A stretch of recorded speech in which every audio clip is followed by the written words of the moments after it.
Females की rigorous routine की वजह से बिज़ी लाइफस्टाइल, बच्चों को संभालना, घर संभालना, जॉब, वर्किंग वुमेंस, इन सारी चीज़ों में अक्सर बैलेंस डाइट को मेंटेन रखना मुश्किल हो जाता है और काफ़ी सारी बोन वीकनेसेस या बॉडी एक्स या मेंस्ट्रुअल साइकिल का अपसेट हो जाना, हार्मोनल इम्बैलेंस, इस तरह के काफ़ी इश्यूज़ का सामना करना पड़ता है। लगता है बाजार के खाने बहुत खाते हो। जी डॉक्टर साहब, मैं ये मेडिसिन प्रिस्क्राइब कर रहा हूँ, वो आप ले लें। अब कोई भी मसला हो तो मरहम से डॉक्टर की ऑनलाइन कंसल्टेशन बुक करो, क्योंकि डॉक्टर से बात होगी अब घर पर। अस्सलाम वालेकुम, my name is Mahnoor and I am a clinical dietitian. Calcium का रोल सिर्फ हड्डियों को मजबूत करने तक नहीं है। कैल्शियम मेंस्ट्रुअल साइकिल को रेगुलेट करता है, ब्लड क्लोटिंग प्रोसेसेस में रोल अदा करता है, मसल कंट्रैक्शंस और नर्व इम्पल्स को रेगुलेट करने में बहुत इंपॉर्टेंट रोल प्ले करता है।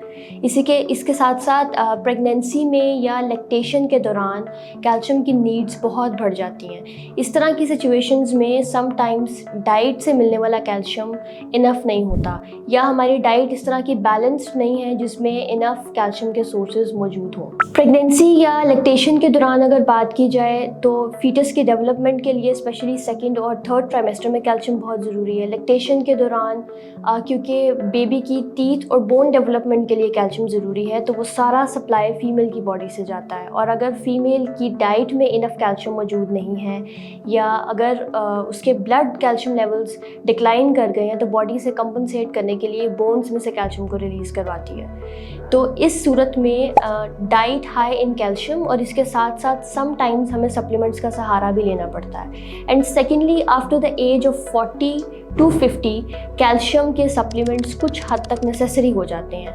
एज वुमेन एज उनका कैल्शियम एब्जॉर्प्शन रेट बहुत कम हो जाता है और जिससे बोन मिनरल डेंसिटी डिक्लाइन होती है और ऑस्टियोपोरोसिस के रिस्क या बोन फ्रैक्चर्स के रिस्क बहुत बढ़ जाते हैं।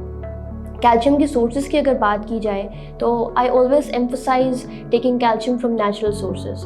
ज़्यादातर इसे रिलेट किया जाता है विद डेयरी प्रोडक्ट्स, लेकिन कैल्शियम के इसके अलावा भी बहुत सोर्सेज हैं। नो डाउट दूध और दही हमें बहुत अच्छा कैल्शियम देते हैं, बायो अवेलेबिलिटी और इनकी एब्जॉर्प्शन भी बहुत अच्छी है।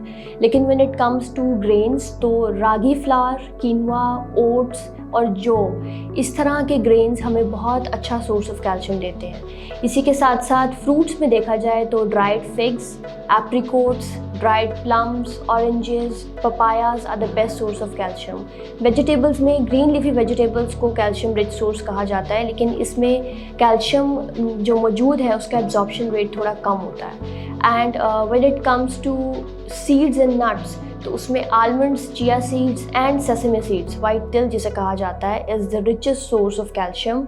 इसके साथ साथ लोटस सीड्स जिसे हम मखाना कहते हैं और सिंघाड़ा जिसे हम चेस्टनट कहते हैं जिसका सीज़न भी है, they can also be incorporated in diet for calcium.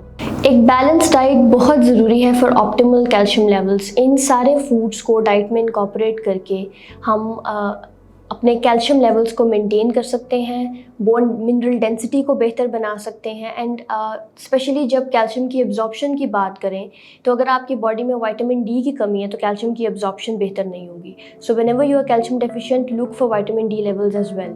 इन दोनों लेवल्स को इकट्ठे कंबाइनली इनको बेहतर करना बहुत ज़रूरी है फॉर बोन हेल्थ।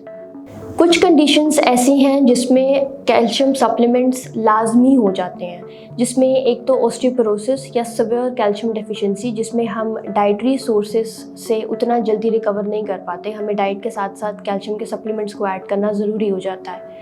और दूसरा लैक्टोज इंटॉलरेंस या किसी भी किस्म का गैस्ट्रोइंटेस्टाइनल इशू जिसमें न्यूट्रिएंट्स की एब्जॉर्प्शन कॉम्प्रोमाइज्ड होती है, उस सूरत में हम कैल्शियम्स पे रिलाई कर सकते हैं अलॉन्ग विद डाइट। या अगर डेयरी सोर्सेज बिल्कुल बंद हैं तो हम बाकी सोर्सेज के साथ कैल्शियम के सोर्सेज को इनकॉर्पोरेट कर सकते हैं। पोस्ट मेनोपॉजल प्रेगनेंसी और women over the age of 50 diet के ऊपर तवज्जो देने के साथ साथ कैल्शियम सोर्सेज आर नेसेसरी। अगर इस वीडियो से रिलेटेड आपके कोई भी सवालात हैं तो आप कमेंट सेक्शन में पूछ सकते हैं या मरहम के ऐप के थ्रू आप मेरे साथ कंसल्टेशन बुक करवा सकते हैं।